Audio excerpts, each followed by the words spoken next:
Good morning दोस्तों। आज की क्लास हमारी पादप जगत जो वनस्पति जगत के बारे में है।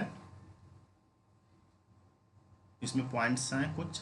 इसके अंतर्गत सभी बहुकोशिकीय प्रकाश संश्लेषी उत्पादक स्वपोषी जीवों को शामिल किया गया। किसके अंतर्गत? पादप जगत के अंतर्गत। वनस्पति जगत या पादप जगत का वर्गीकरण यह मुख्यतः 5 टाइप्स के होते हैं। पहला है थाइलोफाइटा, दूसरा है ब्रायोफाइटा, तीसरा है टेरिडोफाइटा, चौथा है जिम्नोस्पर्म, पांचवा है एंजियोस्पर्म। अब इनकी कुछ विशेषताएं आपको बता रहे हैं। थाइलोफाइटा में क्या है? थाइलोफाइटा यह वनस्पति जगत का अनिवार्य हिस्सा है और थाइलोफाइटा की एक विशेष परिभाषा है जो वनस्पति जगत के विशेष विभाजन को संदर्भित करती है, जिससे प्राथमिक या आदि प्रकार के पौधे शामिल होते हैं। एक कोशिकीय शैवाल थाइलोफाइटा से संबंधित उदाहरण में से एक है। थाइलोफाइटा के अन्य उदाहरण और भी हैं। यूलोथ्रिक्स, कैरा, स्पाइरोगाइडा, अल्वा, इस तरह से और बहुत से आपके उदाहरण हैं थाइलोफाइटा के।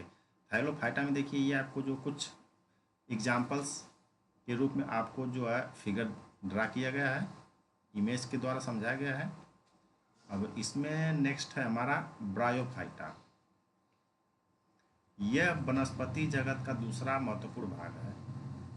यह भाग गैर संवहनी पौधों से संबंधित है। किससे है? गैर संवहनी पौधों से संबंधित है।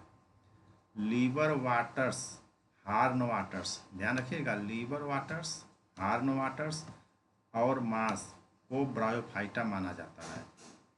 ब्रायोफाइटा की विशेषता यह है कि इनका आकार सीमित है और ये शुष्क स्थान पर जीवित रहते हैं या शुष्क स्थान पर पाए जाते हैं। ब्रायोफाइटा कहाँ पर है? शुष्क स्थान पर। ये देखिए आपका ब्रायोफाइटा है आपके फिगर में। ये नेक्स्ट है आपका टेरिडोफाइटा।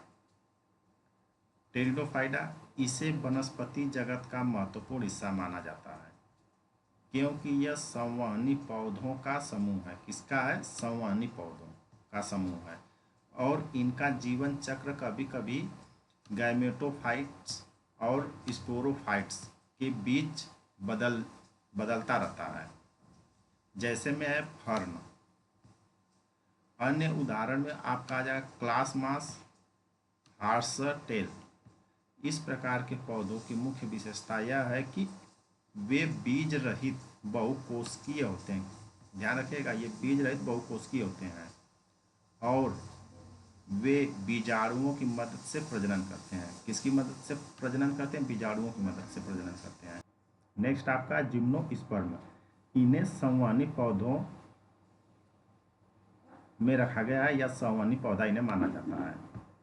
लेकिन जिम्नोस्पर्म की मुख्य विशेषता यह है कि ये बीज उत्पादक पौधे हैं। ये क्या है? बीज उत्पादक, यानी ये बीज से उत्पन्न होने वाले पौधे होते हैं। जिम्नोस्पर्म की अन्य विशेषता यह है कि वे फूल नहीं बनाते। जिम्नोस्पर्म क्या है? फूल नहीं बनाते हैं। बीज फलों से संबंधित, इनमें बीज और फल भी नहीं होते हैं। जिम्नोस्पर्म के कुछ प्रकार हैं जैसे कि जिंकगोफाइटा, पिनोफाइटा, ग्नेटोफाइटा, इस तरह से बहुत से हैं। विशेष प्रकार के पादप साम्राज्य के उदाहरण कोनिफर और साइकेट्रस है। ये कोनिफर और साइकेट्रस आपको जिम्नोस्पर्म में दिखाया गया ये फिगर है कोनिफर और साइकेटस का। अगला है एंजियोस्पर्म। पादप जगत का अंतिम प्रकार एंजियोस्पर्म होता है। ये फूल पैदा करने वाले पौधे। ये क्या है? फूल पैदा करते हैं और ये फलों के अंदर क्या है? फलों के अंदर ये बीज डाल देते हैं। ये पादप जगत का सबसे बड़ा हिस्सा है। पादप जगत का सबसे बड़ा हिस्सा कौन सा है? एंजियोस्पर्म है और एंजियोस्पर्म की 300 से ज़्यादा प्रजातियां पाई जाती हैं। यह हिस्सा पादप जगत के 80% से ज़्यादा हिस्से को कवर कर देता है। एंजियोस्पर्म की विशेषता यह है कि बीजों में एक ही बीज पत्र होते हैं। बीज में क्या है? एक ही बीज पत्र होता है। पत्तियों की संरचना सरल होती है इनकी और पत्तियों की शिराएं समानांतर होती हैं। इनकी पत्तियों की शिराएं कैसी होती हैं? समानांतर होती हैं। एंजियोस्पर्म के उदाहरण में आपका आता है जैसे सूरजमुखी, सेम, इस तरह से और सी बहुत सी अन्य प्रजातियां हैं। ये आपका जो है एंजियोस्पर्म का फिगर ड्रा किया गया है। इस तरह से पादप जगत का पूरा लेक्चर ख़त्म हुआ।